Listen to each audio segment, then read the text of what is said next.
Hi guys, मैं हूं जूनी और आप लोग देख रहे हैं जस्ट एक्सप्लेन। और हाँ, वीडियो लेट है मुझे पता है, बट कुछ रीजंस थे। अभी मैं by the way trust me, that was not a good reason, काफी बुरे रीजन थे। अब मैं उसको बताना नहीं चाहता। सो कोई बात नहीं, अब वापस आ गया हूँ तो वीडियो कंटिन्यूसली तो खोलूंगा नहीं, बट ठीक है, आ जाएंगी। ओके, अब बस बने रहिए, वीडियोस आती जाएंगी। आज हम लोग इस एनिमे को एक्सप्लेन करने जा रहे हैं, वो है एक एक्शन टाइप एनिमे।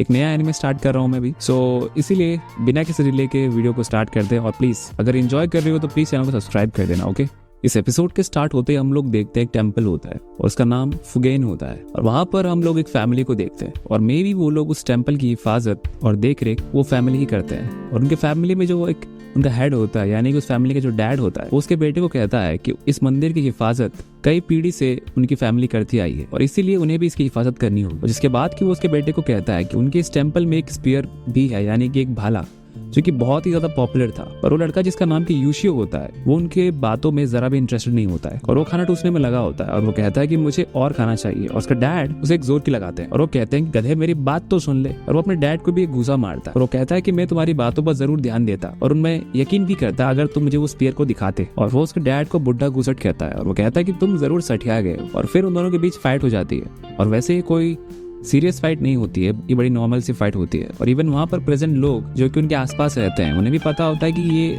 दोनों बाप बेटे का रोज का ही है ये। और उसके बाद उसका डैड कहते हैं कि वो वैसे एक काम से ईस्ट सी की तरफ जा रहे हैं। और वैसा कहता है कि मैं तुम्हें बताना तो नहीं चाहता था, पर मैं छुट्टी पे जा रहा हूँ। और यूशियो कहता है कि तुम्हारे मजे चल रहे हैं, मतलब इस महीने में तुम्हारा तीसरी छुट्टी है और वो भी इतनी दूर ईस्ट सी जा रहे हो तुम। और उसके डैड कहते हैं कि तुम समझ नहीं रहे हो, ट्रैवल करना भी उसकी ट्रेनिंग का एक पार्ट है। और जिसके बाद कि वो जाने लगते हैं, यानी कि उसके डैड। और जाने से पहले वो कहते हैं कि उन पुरानी बुक्स को जरा साफ कर देना जो कि शेड में रखे हुए हैं। और वो अपने टूर पर निकल पड़ता है। इसके बाद की कुछ देर बाद यूशियो उस शेड में जाता है और उन बुक्स को साफ करने के लिए जा रहा होता है कि उसका पैर एक कुंडी में फंस जाता है और वो गिर जाता है। और जब बाद में वो देखता है, उसे पता चलता है कि वहाँ पर एक डोर है और उसे इस डोर के बारे में उसके डैड ने कुछ भी नहीं बताया। और वो उस डोर को खोलने की कोशिश करता है और बहुत मशक्कत के बाद वो फाइनली उसमें कामयाब हो जाता है और वो उस डोर को खोलते ही उस बेसमेंट के अंदर गिर जाता है। जिसके बाद कि वो रियलाइज करता है कि उसके पीछे कोई या कुछ तो है।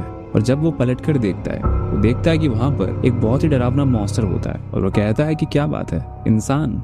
और यूशियो उसे देखकर डर जाता है और वो कहता है कि कौन हो तुम। और वो पैनिक हो जाता है और मॉन्स्टर उसे कहता है कि क्या तुमने पहले कभी मॉन्स्टर को नहीं देखा। और वो उसे कहता है कि वो लगभग 500 साल बाद किसी एक ह्यूमन को देख रहा है। और वो कहता है कि मैं यहाँ पर इस स्पीयर की वजह से फंसा हुआ और मैं इसे चाहकर भी अपने आप से निकाल नहीं सकता, क्योंकि इसे सिर्फ एक ह्यूमन ही निकाल सकता है। और इसीलिए वो जितनी भी कोशिश करता है उस स्पीयर को से खुद को आजाद करने की, वो नहीं कर सकता। और उसके मुंह से उस स्पीयर की बातें सुनकर यूशियो को उसके डैड की कही हुई बातें याद आती हैं। वो समझ जाता है कि वो कोई कहानियां नहीं थी, बल्कि वो हकीकत था। जिसके बाद कि वो मॉन्स्टर उसे आजाद करने के लिए कहता है। यूशियो उसे पूछता है कि अगर उसने उसे आजाद कर दिया तो क्या करेगा। और वो कहता है कि पहले तो मैं तुम्हें मारकर खा जाऊंगा और उसके बाद मैं पूरे ह्यूमैनिटी पर अटैक करूंगा और जिसके बाद दुनिया को जहन्नुम के बराबर बना दूंगा। और जिसके बाद कि यूशियो उसके स्पीयर पर और जोर से मारने लगता है और उस मॉन्स्टर को दर्द होने लगता है। और वो कहता है कि तुम क्या कर रहे हो। और यूशियो कहता है कि ये सब सुनने के बाद तुम्हें लगता है मैं तुम्हें आजाद करूंगा। जिसके बाद कि वो वहां से जाने लगता है और वो मॉन्स्टर उसके आगे गिड़गिड़ाने लगता है और उसे कहता है प्लीज वो उसे आजाद कर दे और उसके बदले वो जो चाहेगा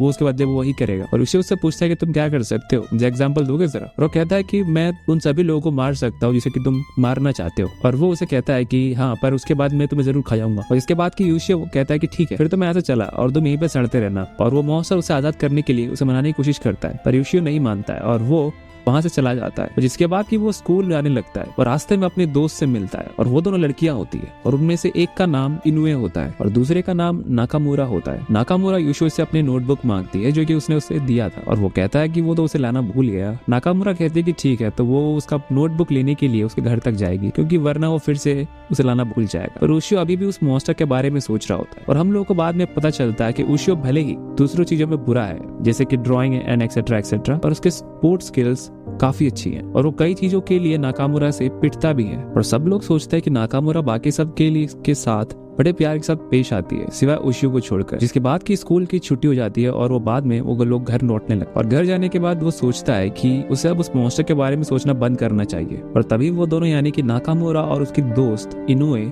उससे नोटबुक लेने के लिए आते हैं। और इनुए नाकामुरा से पूछती है कि आखिरकार वो यूशियो को लेकर इतनी स्ट्रिक्ट क्यों है, क्या वो उसे पसंद करती है। और नाकामुरा का चेहरा शर्म से लाल हो जाता है और वो कहती है कि वो ऐसा कुछ भी नहीं है। और इनुआ कहती है कि अगर ऐसा कुछ भी नहीं है तो क्या मैं उशियो को डेट कर सकती हूँ। और नाकामुरा उसे कहती है कि ठीक है, वो जो चाहे वो कर सकती है क्योंकि उसे इससे कोई भी प्रॉब्लम नहीं है। और जिसके बाद कि वो लोग देखते हैं कि मौसम अब काफी बिगड़ने लगा है और इसीलिए वो जल्दी से उससे घर जाने की कोशिश करते हैं। और जब वो लोग उशियो से जाकर उससे वो नोटबुक के बारे में पूछते हैं और जब यूसियो उन दोनों से बात कर रहा होता है, वो देखते हैं कि सडनली कुछ ट्रांसपेरेंट से चीजें उसके आंखों के आगे से जाते हैं और वो अपने आंखों को साफ करके फिर से देखता है और उसे पता नहीं हवा में कुछ ट्रांसपेरेंट से अजीब से कीड़े मकोड़े दिखाई देते हैं और वो उन लोगों को उनसे बचने के लिए कहता है, पर उन लोगों को वो सब चीजें नहीं दिख रही होती। और उशियो इनुए को एक उसी तरह के कीड़े से बचाने के लिए उस कीड़े को मारता है, पर वो गलती से इनुए के बूब्स को दबा देता है और वो उसके लिए नाकामुरा से मार भी खाता है। और इनुए कहते हैं कि कोई बात नहीं, पर सडनली उशियो खड़ा हो जाता है और वो तुरंत शेड की ओर भागने लगता है और वो जाकर उस डोर को फिर से ओपन करता है और वो उस मॉन्स्टर को पूछता है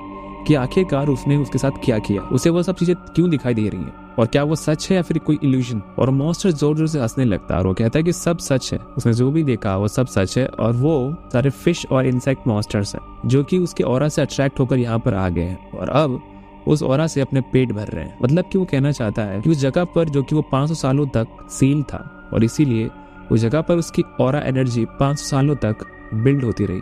और जब उशियो ने उस गेट को ओपन किया, वो सब एनर्जी एटमॉस्फेयर में रिलीज हो गई, इसलिए वो छोटे मॉन्स्टर्स अट्रैक्ट होकर वहां पर आ गए।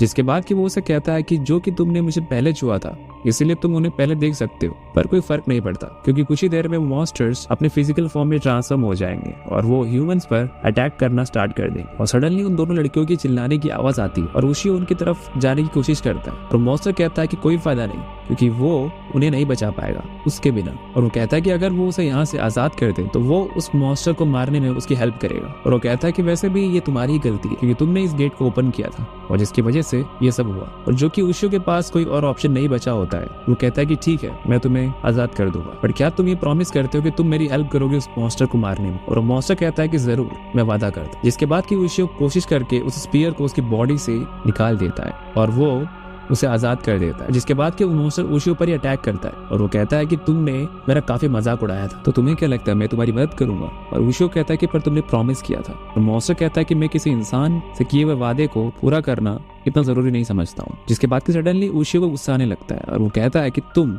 बहुत ही खुदगर्ज हो। और सडनली वो स्पीयर उसके हिसाब से रिएक्ट करने लगता है और वो कुछ अजीब होने लगता है। और जिसके बाद कि उशियो किसी और तरह के फॉर्म में ट्रांसफॉर्म हो जाता है और उसके बाल लंबे होने लगते हैं। और उस मॉन्स्टर की हेल्प से हमें मालूम पड़ता है कि उशियो भी उस स्पीयर को हैंडल कर सकता है, यानी कि वो भी उस सामुराई की तरह जिसने कि उसे वहां पर ट्रैप किया था उसी की तरह वो भी उसे मार सकता है। और तब हम लोग देखते हैं कि उस मॉन्स्टर की फट के चार हो जाती है जब उसे बात पता चलती है और उशियो उस पर अटैक करने लगता है। और वो मॉन्स्टर कहता है कि ठीक है, मैं अपना प्रॉमिस पूरा करूंगा, पर प्लीज तुम मुझे छोड़ दो। इसके बाद कि वो उन सभी मॉन्स्टर जो कि वहां पर प्रेजेंट होते हैं उन्हें मारने लगता है और हम देखते हैं कि वो सभी मॉन्स्टर्स की तादाद अब काफी ज्यादा हो चुकी होती है और वो लोग अटैक करने लगते हैं नाकामुरा और इनुए पर और वो फिश मॉन्स्टर्स कंबाइंड होकर एक काफी बड़े मॉन्स्टर में ट्रांसफॉर्म हो जाते हैं। तब हम लोग देखते हैं कि उशियो उस मॉन्स्टर को कहता है कि तुम उस पर पहला वार करो और मैं उस पर आखिरी वार करूंगा। और वो मॉन्स्टर वही करता है और वो उशियो की बात मानता है और वो उस मॉन्स्टर पर अटैक करता है। जिसके बाद कि उशियो उस फिश मॉन्स्टर पर अपना फाइनल अटैक करता है और वो उस मॉन्स्टर को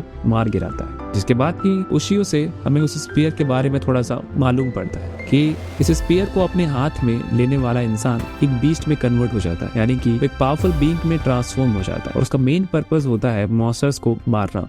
जिसके बाद कि मॉन्स्टर कहता है कि ठीक है, अब मेरा काम पूरा हो गया और अब मैं चलता हूँ। पर उशियो उसे रोकता है और वो कहता है कि तुम कहीं नहीं जा सकते। वो कहता है कि अब क्यों, मैंने तो अपना प्रॉमिस भी पूरा कर दिया, मैंने उन सभी फिश और इंसेक्ट मॉन्स्टर्स को मार दिया। उशियो कहता है कि तुम प्रॉब्लम नहीं हो, असली प्रॉब्लम तुम्हारा 500 साल वाला ऑरा है जो कि अभी भी रिलीज हो रहा है। और वो उसे कहता है कि अगर ऐसा कोई मॉन्स्टर फिर से अटैक करता है ये उसकी जिम्मेदारी है उन्हें मारने के लिए और इसीलिए उसे जाने नहीं दे सकता। और वो मॉन्स्टर उसे मना भी नहीं कर सकता था, वरना वो स्पीयर से उस पर अटैक कर देगा। और वो उस मॉन्स्टर से बात कर रहा होता है, पर इनुए और नाकामुरा को समझ में नहीं आता कि आखिरकार वो बात किससे कर रहा है। बट इन रियलिटी वो उस मॉन्स्टर से बात कर रहा होता है। मॉन्स्टर उसके कंधे पर बैठा होता है, मतलब वो विक्रम बेताल जैसा। और उशियो उसे कहता है कि जो कि तुम मेरे साथ अब कुछ टाइम तक रहने वाले हो तो मुझे तुम्हारा कुछ नाम देना पड़ेगा क्योंकि तुम्हारा कुछ नाम नहीं है। और वो कहता है कि ठीक है, आज से मैं तुम्हें तोरा बुलाऊंगा, जो कि तुम एक टाइगर की तरह दिखते हो। उस मॉन्स्टर को वो नाम बिल्कुल भी पसंद नहीं आता है और एक्चुअल में उन दोनों के एक साथ रहने का मोटिव दोनों के लिए अलग अलग होता है। तोरा अब ये ठान लेता है कि वो उशियो को अब मार कर रहेगा, यानी कि जब उशियो के पास